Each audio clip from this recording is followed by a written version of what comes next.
কালকে আমারে ইনসাল্ট করছে, আমার গায়ে হাত দিছে, আমার গায়ে হাত দিছে। আমি সিভিল দিয়ে এসে গেছি। ওকে, আপনি আগে পরিচয় পাইবা পরে, একটু মফিজ সিস্টেম গেলাম আর কি, লাড়া খাওয়াইলাম। আমি ডাইরেক্ট ভিডিও দিয়ে দিছি, আইন শৃঙ্খলা বাহিনীর কাছে, প্রশাসনের কাছে আমি অভিযোগ দিয়ে দিছি।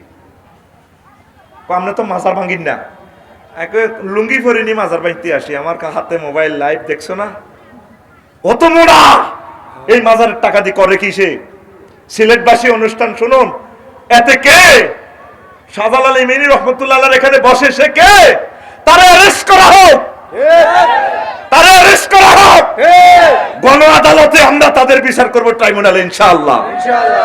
আমি জিয়ারতে গেলাম, আমার ইয়েমেনি, আমার প্রিয় ভাই, আমার প্রিয় রাহবার, আমার প্রিয় নেতা, এই বাংলাদেশের স্বাধীনতার স্থপতি ইখতিয়ার উদ্দিন মোহাম্মদ বিন বখতিয়ার খলজির পরে, কথা ঠিক কিনা? ইয়েমেন থেকে এসেছেন আল্লাহর কর্তৃক এলহাম প্রাপ্ত হয়ে, তার কবরে জিয়ারত করলাম। একটু দেখাইতেছি বিশ্ববাসীকে, দেখুন আমার ইয়েমেনি শুয়েছে। হিন্দু কে কে বই রেছি নি দাঁড়িয়া, গায়ে ভিডিও বন্ধ। কেন বন্ধ? কাবা শরীফে নামাজ চলে, স্যাটেলাইটে দেখাচ্ছে হারামাইন চ্যানেল থেকে। নবীজিকে সালাম দিচ্ছে রওজা আথার, স্যাটেলাইটে দেখায়নি, আসেনি টেলিভিশনে। তো মাজারা তুই ইগেন কিতা করে, ইগেন ওই এলাকা এটা ক্যামেরা বন্ধ। কেন বন্ধ? লাগাই দিলাম কাপচাপ, পুলিশেরা আছে দূরে, এখানে ডিউটি করে। বললাম আসেন, অভিযোগ দিয়া যায়। আসেন, পরে হাতে ফলাই যায়। এই মোড়া দাঁড়ি নাই, টুপি নাই। মাজার ভাঙ্গা নয়, মাজার কমিটিকে পরিবর্তন করতে হবে। বাংলাদেশে সকল মাজার, হেফাজতে ইসলাম বাংলাদেশ, ইসলামী আন্দোলন বাংলাদেশ, সরমনাই সহ জামাতে ইসলাম বাংলাদেশ যারা আছেন, সকল ইসলামী আন্দোলনের আলেম ওলামারা মাজার কমিটি, মাজার নিয়ন্ত্রণ করবে। কথা ঠিক কিনা? মাজার কেন ভাঙবো আমরা? এই মাজারের যারা কমিটি নাম দিয়ে যারা এগুলা লুট করে, মাজারের পয়সা দিয়ে গাঁজা খায়, এই শাহজালাল ইয়ামিনী রহমতুল্লাহ কমিটির সম্পদ না, সমগ্র পৃথিবীর তিনি সম্পদ, ঠিক কিনা? সকলে যারা সেখানে যাবে, জিয়ারত করবে, সেখানে দোয়া করবে, তার স্মৃতিচারণ করবে, এটা তো কোনো অসুবিধা নেই। নিয়ত করে যাওয়াটা আনা নিষেধ। সিলেটে কোনো কাজে গেলে জিয়ারত করে আসবেন। কারা মহাস্থানগড়ে গেলাম, জিয়ারত করার কোনো সুযোগ পেলাম না। ঘটনাটা কি? ঘটনাটা কি? সকল মাজার কমিটি বাতিল করুন, কমিটিতে থাকবে আলেম ওলামারা। কারা? আমি যদি মরেও যাই, তোমরা আমার এই দাবি পৌঁছাইবা, হাত উঠাও, আল্লাহকে দেখাও। এখন থেকে মাজার কমিটি গঠন নতুন হবে। কারা গঠিত করবে? আলেমেরা। কারা? আমরা মাজারকে নিয়ন্ত্রণ করব। শিরক বেদাত চলবে না, গম্বুজ বানানো চলবে না। এখানে দি শাহজালাল ইয়ামিনী রহমতুল্লাহ মাজারে দেখলাম খালি গোলাপ জল মারতে আছে। তোর মতো ফাফির হাত শাহজালাল ইয়ামিনী রহমতুল্লাহ কবরে এই নাফাক গোলাপ জল মারার বেড়া দরকার নাই বেড়া। কথা ঠিক কিনা? তুই লোবান জ্বালাই আতর এডি জ্বালাইয়া যেন কইলা ইঞ্জিলে দোয়া মারতে আসস বেড়া, ফাজিল কোথাকার, ঠিক কিনা? বহু দূর থেকে ব্যারিকেড দিয়া, যেভাবে জান্নাতুল বাকি ব্যারিকেড দেওয়া, 10,000 সাহাবী শুয়ে রয়েছেন, ঠিক কিনা? এইভাবে আমরা আমাদের মাজারগুলো সাজাবো, গোলাপ শাহ মাজার সহ। ওই কমিটিতে তারা থাকতে পারবে না, আমি দাবি রাখলাম, ঠিক কিনা? টাকা রেভিনিউ খাতে যাবে। মানত করা জায়েজ নাই।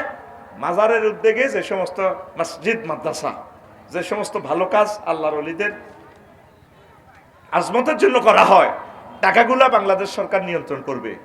কমিটি কি ব্রিজের টোলের মতো টোল শুরু করে দিয়েছ, মাজার টোল, ঠিক কিনা? বাংলার জমিনে মাজার টোল থাকবে না। কালকে আমারে ইনসাল্ট করছে, আমার গায়ে হাত দিছে, আমার গায়ে হাত দিছে। আমি সিভিল দিয়ে এসে গেছি। ওকে, আপনি আগে পরিচয় পাইবা পরে, একটু মফিজ সিস্টেম গেলাম আর কি, লাড়া খাওয়াইলাম। আমি ডাইরেক্ট ভিডিও দিয়ে দিছি, আইন শৃঙ্খলা বাহিনীর কাছে, প্রশাসনের কাছে আমি অভিযোগ দিয়ে দিছি। আমরা তো মাজার ভাঙিন না, একে লুঙ্গি পরিনি মাজার ভাঙতে আসি। আমার হাতে মোবাইল লাইভ দেখছো না? অত মোড়া এই মাজারের টাকা দিয়ে করে কি সে? সিলেটবাসী অনুষ্ঠান শুনুন, এতে কে? শাহজালাল ইমানি রহমতুল্লাহ এখানে বসে, সে কে? তারে অ্যারেস্ট করা হোক, তারে অ্যারেস্ট করা হোক। গণ আদালতে আমরা তাদের বিচার করব, ট্রাইব্যুনালে ইনশাআল্লাহ। আউলিয়া কেরামের এই কবরে কেন এত অসম্মান? শাহজালাল ইমানি রহমতুল্লাহ এই জন্য এসেছেন,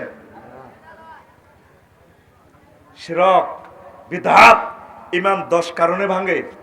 এই কথাগুলো শাইখ আব্দুর রাজ্জাক বিন আসলে বলছিল, কাজী ইব্রাহিম সাহেব বলছিল, কয়গুলো শিরক বেদাতের কিট কিলবিলবিল করে, ঠিক কি না? সকল নবী রাসূল দাঁড়িয়ে রেখেছে, মুসা আলাইহিস সালাম দাঁড়িয়ে রেখেছে। আমরা কোরআনে সূরা তোহাতে পাচ্ছি, লা তাকুজ বিলহিয়াতি ওয়ালা বিরাসি। এই আমার ভাই হারুন, মায়ের ফেডের ভাই, আমার দাঁড়িয়ে ধরিও না। বুঝা গেল দাঁড়িয়ে লম্বা রাখছে, এক মুষ্টি রাখছে। আদম সফিউল্লাহকে বানাইতে আল্লাহ কি রেখছে? দাঁড়িয়ে দিছে। তো মাঝারে যারা আছে, হাতে চুল কত লম্বা, মোষ কত লম্বা, নিচে দিতে মনে হিতা করি করি জান লাগে, আর হাতের কত খবিষ্যা গন্ধ, ঠিক না? তাহলে দেখতে ডাকাতের মতো লাগে। এত চুলের টিকলি বেঞ্চি ভাবলয়, তাকে বেড়ে ধরে অ্যারেস্ট করা উচিত গণ আদালতে, ঠিক না? এরা কারা? এদেরকে কে নিয়ন্ত্রণ করে? এদের টাকা কোথায় যায়? এই টাকা বাংলাদেশ সরকার, ডিসি সাহেব নিয়ন্ত্রণ করবে, রেভিনিউ খাতে যাবে এই টাকা, ঠিক না? আল্লাহর রাসূল বলছেন, কাসসু শারে, সকল মাযহাব, সকল ইমাম, সকল দল একমত কিনা মোসর করা। এতে মাজার থায় মসুরি বড় করল কত, এতে আল্লাহ রসুলের দাড়ি কামাইতে, আল্লাহ রসুলের কলিজাতে ফোঁস দেয়, এতে আল্লাহর সেবা করে। ফ্যাট দেখছেন না হাতে তরমুজের সাইজ, কোন সাহাবীর ফ্যাট বড় ছিল না, কোন সাহাবীর ফ্যাট বড় ছিল না, প্রমাণ সাইজ। কি সাইজ? এতে ফ্যাট দেয় এভাবে। ইসলামের কোথায় আছে এইভাবে মাজার এইভাবে করে টাকা লওয়া?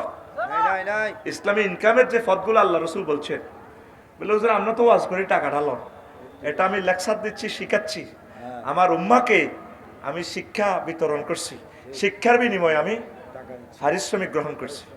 শুধু কালকে গাড়িটার যে ক্ষতি হয়েছে আমার, 5 লক্ষ টাকা গাড়িটা আমার ক্ষতি।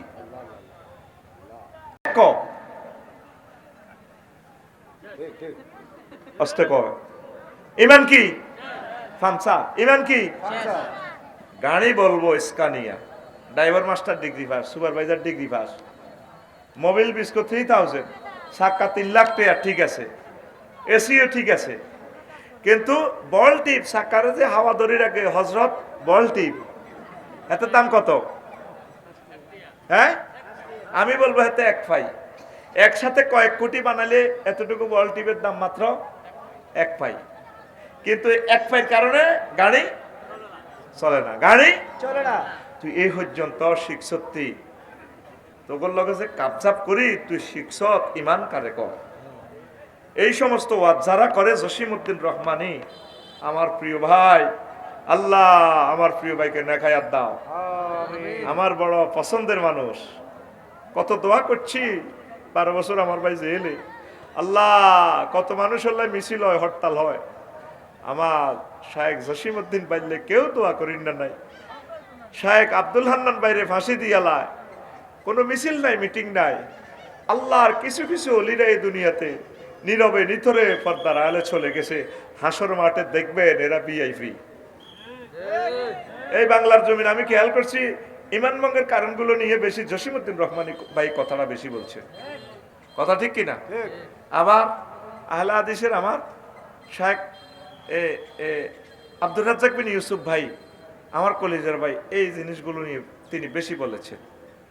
আমি সবাইকে ভালোবাসি, একমাত্র মাজার পূজারীরা ছাড়া, সোজা কথা, তাদের সাথে কোনো আপোষ নাই, ঠিক কিনা?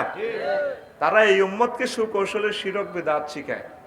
কালকে আমি শাহজালাল রহমতুল্লাহ আলাইয়ের মাজার জিয়ারতে গেলাম, আসর পড়ি, ফতুয়া গাদ্দি সিভিল ড্রেসে লুঙ্গি পরি, কারণ ইয়েমেনি রহমতুল্লাহ আলাইয়ের মাজারের কয়েকশো গজ দূরে হচ্ছে আমার মাহফিল, একবারে বিজিবি ক্যাম্পের গেটে আমার মাহফিলটা, সিলেট ইউনিভার্সিটির লগে। তা হাসর মাঠে যদি দেখা হয়, আমার ইয়েমেনি যদি আফসারি ভাই, ছোট ভাই তুমি এলে আমার কাছে, দেখা তো করলে না। ইমাম হাফেজ ইবনুল কাইয়িম রহমতুল্লাহ আলাইহি তো বলছেন, স্পিরিচুয়াল একটা কানেকশন আছে, কলব টু কলব। ওই যেটা আমার তাহেরি ভাই কইছে না, কলবে কলবে মিল না হইলে, কথাটার যুক্তি আছে, বুঝলেন? প্রেজেন্ট করতে হবে শরীয়তের ভাষায়, ইলমে মারিফতকে প্রেজেন্ট করতে হবে শরীয়তের ভাষায়। বিমান ধরবে কিভাবে? বিমান উড়বে আকাশে ইলমে গায়েবে, কিন্তু হাতে হলো লোহা, মাটির সাথে সংযোগ দিয়েছে রবার দিয়ে, চাকা চাকা। এদিন মালয়েশিয়া দেখলাম টার্কিশ এয়ারলাইন্স, আরে আগর যে বিমান ইন্দিগো কি মালিন্দো, 10টা বিমান হাতের ভিত্তি হাঁদা যাইব, কয়েক হাজার মেট্রিক টন মনে হয় যেন মাল মাত্র যাত্রী হাতের। এত বড় বিমান আমি আর দেখি না। শুনছি কাতার এয়ারলাইন্স বড়, টার্কিশ এয়ারলাইন্স বিশাল। হাতে দেখতেছে এলমে গায়েব বাতাস, কত বড় ফাঁকা, ফাঁকাটা রানওয়ে বাতাসটারে দড়ি মারে দে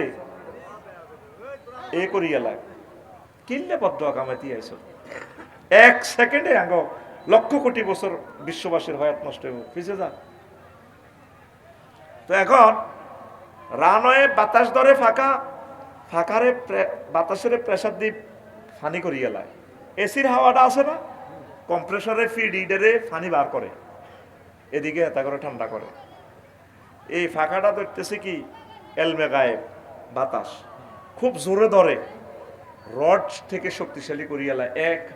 এত হাজার মেট্রিক টনের বাতাসে প্লাই করতে রডে অত বাধ্যত্ব না, প্লাই রানওয়ে হলো কি ফাঁকা করা, ডালাই করা। তাহলে এখান রড দিয়ে গুতা দিলে টিকবনি রানওয়ে।